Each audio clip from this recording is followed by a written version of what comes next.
Multiple personality disorder, dissociative identity disorder और split personality. दोस्तों ये तीनों एक ही है। दोस्तों आप में भी है एक अपरिचित, एक और पर्सनालिटी। एक्चुअली हम सब में है। कोई भी इंसान ऐसा नहीं है जिसके पास सिर्फ एक पर्सनालिटी हो। साइंस कहता है कि मल्टीपल पर्सनालिटी डिसऑर्डर एक ऐसा rare to rarest medical condition, mental condition जिसमें दो या उससे अधिक पर्सनालिटी एग्जिस्ट करती है हमारे बॉडी में, हमारे माइंड में, और किसी भी वक्त वो एक पर्सनालिटी से दूसरे पर्सनालिटी में स्विच कर जाता है, जिसके कारण हो सकते हैं पास्ट में हुए कुछ हादसे, लाइक इमोशनली और फिजिकली कुछ बहुत बुरा होना, long term of sexual assault, emotionally abuse, personal loss जैसे कुछ कारण जो हमने देखा भी है मूवी लाइक अपरिचित एंड भूल भुलैया में। ओके, डेफिनेशन भी सही लग रहा है, एग्जाम्पल भी सही और कारण भी सही, पर दोस्तों साइकोलॉजी कुछ और भी कहती है। ओके, ये तो हम मान लेते हैं कि डिसोसिएटिव आइडेंटिटी डिसऑर्डर जिसमें आदमी किसी और पर्सनैलिटी में स्विच कर जाता है, जिसे हमने अपरिचित में भी देखा है, और यहाँ पे मेडिकल इंटरव्यू की ज़रूरत है, पर ये ज़रूरी नहीं कि आपकी स्विच पर्सनैलिटी वैसे ही निगेटिव और डेमोनिक हो जैसे मूवी भूल भुलैया या अपरिचित में दिखाया गया है। और ये कंडीशन भी रेयर टू रेयरेस्ट है एज एक्सेप्टेड बाय साइंस। पर साइकोलॉजी कहता है कि हम सब लोग अपने साथ एटलीस्ट एक और पर्सनैलिटी कैरी करते हैं जो हर वक्त हर समय हमारे साथ होता है, हर जगह। एक वो आइडेंटिटी पर्सनैलिटी जो आप कैरी करते हैं और दूसरा जो तुम दुनिया से छुपाते हो। और ये सेकेंड पर्सनैलिटी आपकी डोमिनेटिंग पर्सनैलिटी से जस्ट अपोजिट है, और नॉर्मली अपोजिट ही होता है। डोमिनेटिंग पर्सनैलिटी का यहाँ पे कहने का मतलब है दोस्तों वो पर्सनैलिटी जो आपकी दूसरे पर्सनैलिटी को कंट्रोल करती है। मतलब आप सभी का वो पर्सनैलिटी जिससे लोग आपको जानते हैं, वो पर्सनैलिटी जो आप हमेशा सबको दिखाते हैं, वो पर्सनैलिटी जो आपके सप्रेसिव पर्सनैलिटी को कंट्रोल करता है, उस पर रूल करता है, और किसी को भी नहीं पता कि आपका दूसरा पर्सनैलिटी कैसा है। It still a very hot debate in mental health world. But इतना श्योर है कि आपके साथ दो पर्सनैलिटी जरूर होती है, कम से कम एक डोमिनेटिंग पर्सनैलिटी, एक सप्रेसिव पर्सनैलिटी। दोस्तों अब कुछ बातें आप ध्यान से सुनो और सोचो। As per the article published by American psychology association, आपके अंदर जो दो पर्सनैलिटी एग्जिस्ट करता है, उस दोनों पर्सनैलिटी को एक दूसरे के बारे में पता होता है। जैसे अगर आप बहुत ही शांत, सोबर, जेंटलमैन टाइप की डोमिनेटिंग पर्सनैलिटी है, तो मोस्ट चांसेस है कि आपकी सप्रेसिव पर्सनैलिटी बहुत ही एंग्री, एग्रेसिव और थोड़ा वाइल्ड टाइप का होगा। जैसा हमने मूवी अपरिचित में देखा है। जिसने मूवी देखा है उसे पता है कि अम्बी और रेमो कंप्लीट डिफरेंट पर्सनैलिटी है।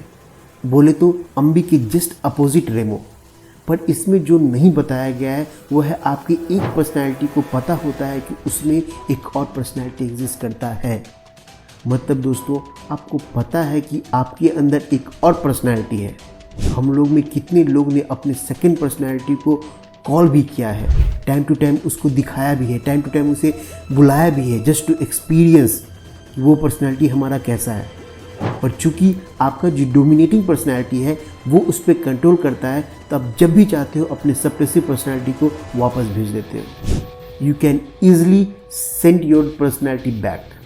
पर क्या हो दोस्तों अगर आपका सप्रेसिव पर्सनैलिटी ही आपकी डोमिनेटिंग पर्सनैलिटी पे रूल करने लगे, कंट्रोल करने लगे। That is exact happen in movie like Aparichit, जहाँ पे अपरिचित और Remo took over on the Ambi personality.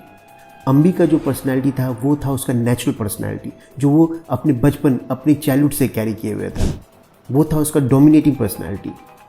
पर जब उसकी सप्रेसिव पर्सनैलिटी ने उसकी डोमिनेटिंग पर्सनैलिटी पे ओवरटेकन किया, तो अब अम्बी को कुछ भी पता नहीं कि उसके साथ क्या हो रहा है। वही अपरिचित और रेमो को पता होता है कि अम्बी के साथ क्या हो रहा है।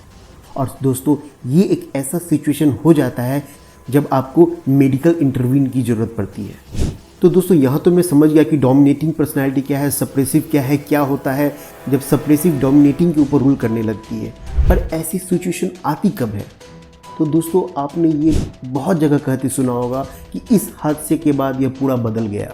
Term like psycho killer, sleeper cell, terrorist, जिसे ब्रेन वॉश करके नया आइडेंटिटी इंड्यूस कर दिया जाता है, एक नया पर्सनैलिटी उसके अंदर डाल दिया जाता है। ऑल दीज आर एग्जाम्पल जहाँ उसके सेकेंड पर्सनैलिटी ने उसके मेन पर्सनैलिटी, जो उसका डोमिनेटिंग पर्सनैलिटी है, उस पर ओवरटेक कर लेता है, उस पर रूल करने लगता है। अपनी इंडियन सोसाइटी में भी हम लोग ने देखा है कि जो आदमी बहुत ही सोबर, बहुत ही शांत, बहुत ही जेंटलमैन टाइप का है, when he drunk he become completely a different person, he become monster. क्योंकि यहाँ पे उसका जो सेकंड पर्सनैलिटी है, आफ्टर ड्रिंक वो रूल करने लगता है उसकी डोमिनेटिंग पर्सनैलिटी पे। अगर किसी ने एक मर्डर किया है तो वो दूसरा भी कर सकता है, because second personality is controlling their mind and body, because he completely loses the control on the dominating personality.